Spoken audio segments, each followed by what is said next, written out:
तुम्ही खुद्द 8 दिवस त्या ठिकाणी छान मांडून होतात. सध्या काय परिस्थिती आहे, मदत कार्य कशा प्रकारे चालू? प्रचंड मोठा नुकसान शेतकरी बांधवांचं महापुरामुळे झालं आहे आणि त्या महापुरातनं शेतकरी सावरत असताना पुन्हा काल आणि पाणी वाढलं आणि काल जवळजवळ 1,55,000 क्युसेक्सनं पुन्हा पूर आला. पुन्हा काही गावांना वेढा दिलेला आहे. शेतकऱ्यांचं प्रचंड नुकसान झालेलं आहे. परंतु ज्या ज्या लोकांना पुरातनं आपण रेस्क्यू केलं त्या लोकांचे कॅम्प आहे, त्या लोकांना खूप चांगली सुविधा प्रशासनानं करून दिलेली आहे. काही सेवाभावी संस्था मदत करत आहेत आणि शेतकरी बांधवाला धीर देण्याचं काम या निमित्तानं प्रशासनानं केलेलं आहे. मला सांगायला आनंद होतो की एवढं मोठं संकट असलं तरीसुद्धा प्रशासनानं पुरामध्ये अडकलेल्या सगळ्या लोकांना सुरक्षित बाहेर काढण्याचं काम केलं. मग मिलिटरी असेल, NDRFच्या टीम असतील, अगदी एअरलिफ्ट करून काढलेलं असेल.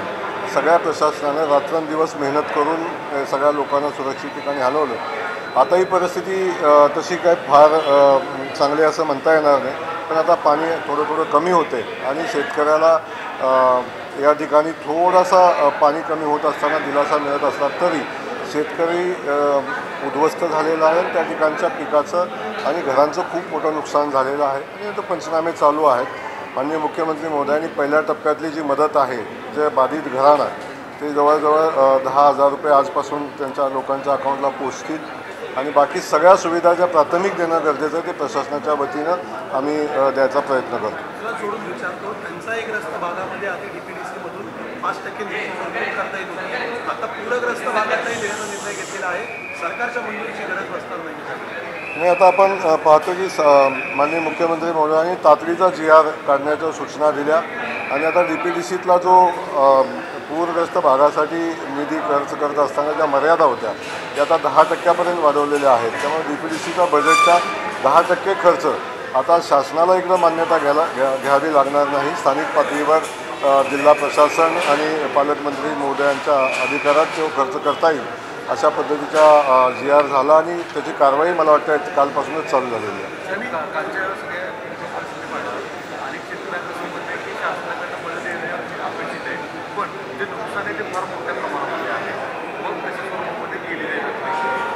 आता तो निर्णय शासन तर घेईल अतिरिक्त मदतीचा, परंतु प्राथमिक पहिल्या टप्प्यामध्ये जी मदत करणं शेतकऱ्यांना शक्य आहे ते करायचा प्रयत्न प्रशासन करते, शासनही करते. पण नुकसान प्रचंड मोठं आहे. घरं उद्ध्वस्त झालेली आहेत, नदीकाठचा परिसर सगळा उद्ध्वस्त झाला आहे, पिकांचं नुकसान झालं आहे, त्यासोबत जमिनी वाहून गेलेल्या आहेत. त्यामुळं शेतकरी संकटात आहे का तर नक्की आहे, पण त्याला मदत करण्याची भूमिका शासनाची आहे. मुख्यमंत्री महोदयांनी तसं आश्वस्त केलेलं आहे. मुख्यमंत्री एकाकडे पंतप्रधानांची सुद्धा भेट झालेली आहे. संजय राऊत आरोप करतात की मदतीसाठी गेल्यावरती ते प्रस्ताव मागतायत मदत करण्यासाठी. आता संजय राऊतांनी काय बोलावं असं काही नाही आहे. आपण बघितलं असेल की उद्धव ठाकरेंनी 3 तासात 5 जिल्ह्याचा दौरा केलेला आहे.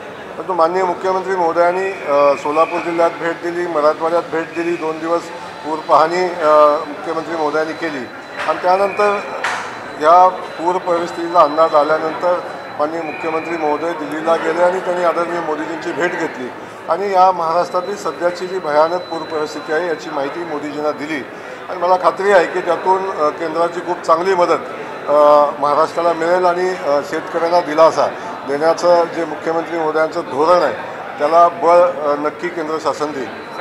अनेक देवस्थान मदत करताना आपल्या पक्षाच्या वतीने अनेकांना केलं की हिंदू धर्म देवस्थान मदतीला येतात, मग इतर धर्मीय अशा परिस्थितीत काय येतात, कारण की पूरग्रस्त तर सगळेच धर्मीय आहेत. पूर तर सगळ्या धर्मियांच्यावर आहे.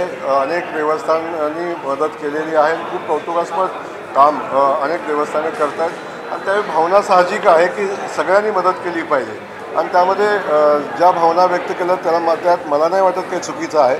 सगळ्यांनी पूरग्रस्तांच्या पाठीशी उभं राहिलं पाहिजे आणि खास करून मी सगळ्या राजकारण्यांना सांगेन, अनेक लोक त्या ठिकाणी येत आहेत आणि सहल करून येत आहेत आणि गेल्यानंतर लोकांच्या भावना भडकवण्याचं काम करत आहेत. आता ती परिस्थिती नाही. सगळ्यांनी मिळून राजकारणाच्या पलीकडे जाऊन आपण सगळ्या शेतकरी बांधवांना च्या पाठीशी उभं राहून त्यांना आश्वस्त करणं, त्यांना बळ देण्याचं काम आपण सगळ्यांनी मिळून केलं पाहिजे. सोलापूरची सध्या परिस्थितीबद्दल विचार केला तर किती लोकांना आतापर्यंत स्थलांतरित करण्यात आलेलं आहे आणि कितपत नुकसानीचा काही आकडेवारी समोर आलेली आहे का? किती मदत अपेक्षित आहे? नाही, अजून नुकसानीचा अंदाज येत नाही, कारण आजही पाणी शेतामध्ये आहे, आजही घराघरामध्ये पाणी आहे. थोडासा वेळ लागेल, परंतु लाखो हेक्टरचं नुकसान शेतकरी बांधवांचं झालेलं आहे. त्यामुळं आपण जे म्हणतो त्याचा अंदाज इतक्यात बांधणं काही शक्य नाही. साहेब, ग्रामविकास मंत्री आपण आहात. जिल्हा परिषदेच्या अनेक शाळांचं मोठ्या प्रमाणामध्ये नुकसान आहे. आता सगळ्यात मोठं तुमचं आव्हान असणार आहे की शाळा लवकर सुरू करणं, त्यांना प्राथमिक पुस्तकं आणि वह्या उपलब्ध करून देणं.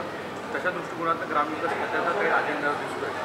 नाही, बिलकुल. आम्ही किती शाळांचं नुकसान झालं यांचा अंदाज आपण घेतो आहे आणि त्या शाळा तातडीनं पूर्ववत करण्यासाठी जे काय करायला लागेल त्याची पूर्वतयारी करण्याच्या सूचना संबंधित सगळ्याच जिल्हा परिषदेच्या शिवना आपण दिलेल्या आहेत आणि तातडीनं शाळांचा सर्वे होऊन प्राथमिक शाळा चालू करण्यासाठी प्राथमिक जी आवश्यकता आहे, ज्या खर्चाची आवश्यकता आहे तातडीनं केली जाईल आणि शाळा तातडीनं चालू होतील याची काळजी घेतली जाईल. दुसरीकडे उजनी धरणाचं प्रामुख्याने बघितलं गेल्या काही वर्षांपासून पाणी सोडल्यानंतर खरंच ही पूरस्थिती निर्माण होती. त्यामुळे आता त्या उजनी धरणातला गाळ काढण्यासाठी वगैरे काही गोष्टी उपाययोजना आहेत? नाही, या संदर्भात आता काही विचार शासनाच्या विचाराधीन आहे.